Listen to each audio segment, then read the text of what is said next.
Hello again, everyone. I am Chesame C. Salanan, and today I will discuss how to proper way install a driver in your PC.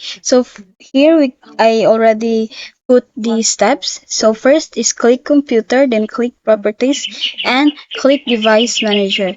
So I already open it, and then just click device manager. The next step is click network. Here, click network. And this one, wireless, I will right click this and then click update driver.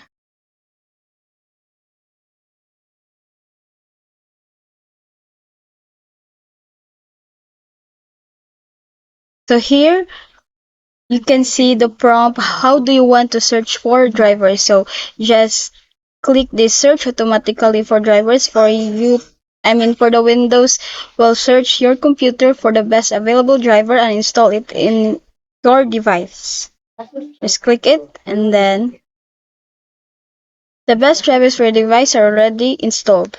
Windows has determined that the best driver for the device is already installed. There may be better drivers in Windows updates or on the device manufacturer website. So we already installed a driver in our PC. That's all. Thank you.